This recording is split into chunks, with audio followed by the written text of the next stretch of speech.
So for problem 651, we have that we're given cold-drawn 1018 steel and a force F that is applied as a repeated load. And that force is only in the y direction, and it's 250 pounds. As we can see from the original problem, we have a radius of 0.125, I miswrote that there, and a diameter of 1 inch. The question 651 is asking us to find a minimum factor of safety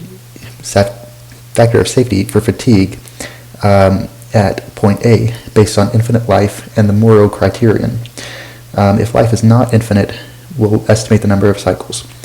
And we find in table 820 the yield strength and ultimate tensile strength of cold-drawn 1018 steel. So from our figure here, 395, we see that there's going to be a shear stress about the point A, and you can see we'll have a torque about the x-axis, which is going to be that length 12 inches times 250 pounds, our force, and the stress is 16 times the torque over pi d cubed. And ultimately, when we plug that in the calculator, we get our value of 15.3 kpsi. And likewise, we'll have a normal stress about point A, and that's going to be calculated using 32 times our moment about A over pi times the diameter cubed. And you'll see our moment that we're concerned about is about the z-axis, and so you can see the difference between our moment and our torque here. So to calculate our moment, we'll use that distance 9 plus 11 inches, 9 plus 2 inches, which is 11 inches, times that 250 pounds. Plugging in those values, we have 32 times 11 inches times 250 pounds divided by pi times 1 inch cubed, and that gives us our normal stress at point A of 28 kpsi. Now, those stresses are ranging from 0 to those values because our force is ranging from 0 to 250 pounds because it's a repeated load. So our mean stress and our stress amplitude is just going to be an average of those stresses, since those stresses are from 0 to the max. So for our normal stress mean and stress amplitude, we have 14 kpsi, and for our shear stress mean and stress amplitude, we have 7.65 kpsi. And you can see that's because, as I said, we have a stress max normal of 28, and the minimum is 0 when we have that 0 force. Likewise for the shear. So now we're going to look up our stress concentration factor from table A15-8 and table A15-9 using the factors D over D and R over D, and we'll get a stress concentration for bending and torsion of 1.6 and 1.39 respectively. Now we'll use these factors to calculate our stress fatigue concentration factors, Kf for bending and for torsion. And you'll notice in this equation 634 we have a Q bend and Q torsion. Now that is going to be found by the equation 1 over 1 plus the square root of A over the square root of R.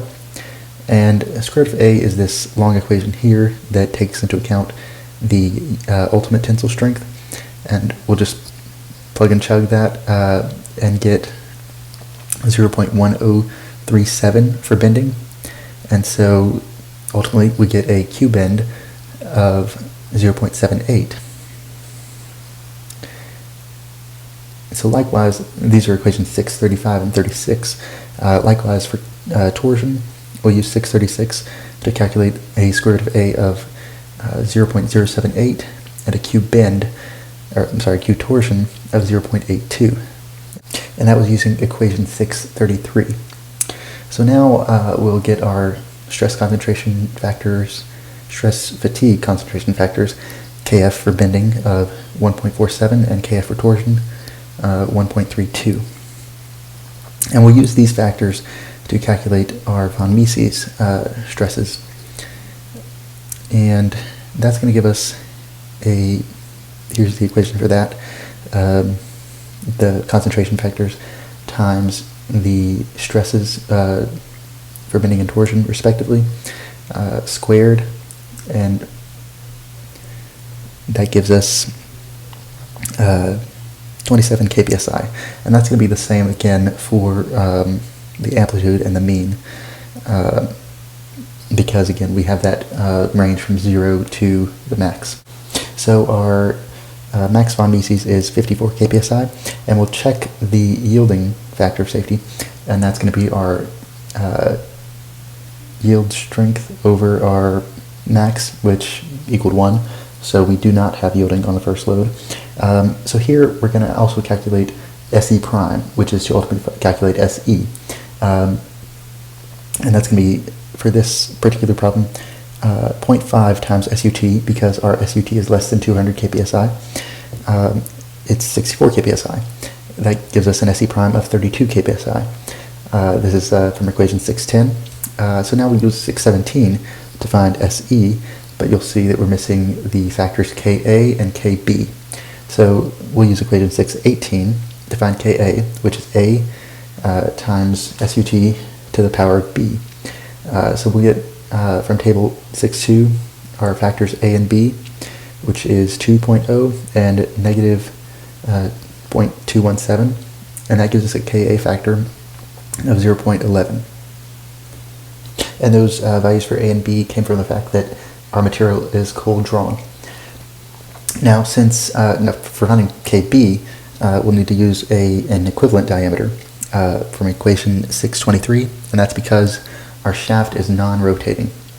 And we'll plug that equivalent diameter of 0.37 inches into our equation 619, which, because this diameter is between 0.3 and 2 inches, is going to be d over 0.3 to the power of negative 0.107, which is ultimately 0.879 times 0.37, that equivalent diameter, to the power of negative 0.107.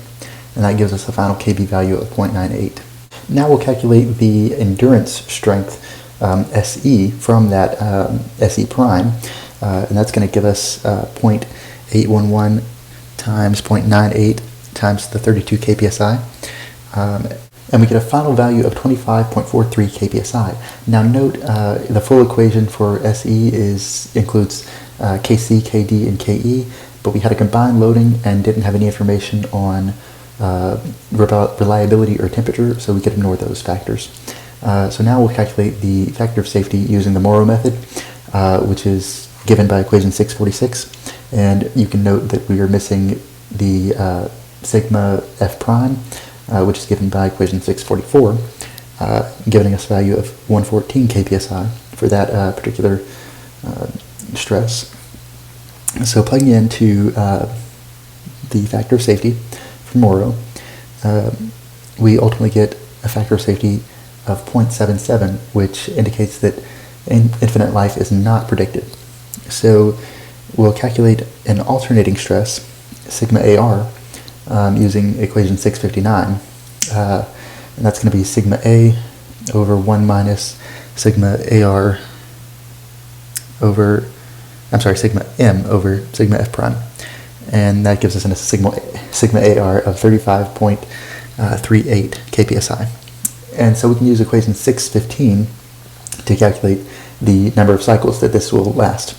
Sigma AR over A to the power of 1 over B, and we get these values for A and B from equations 613 and 614 shown to the side.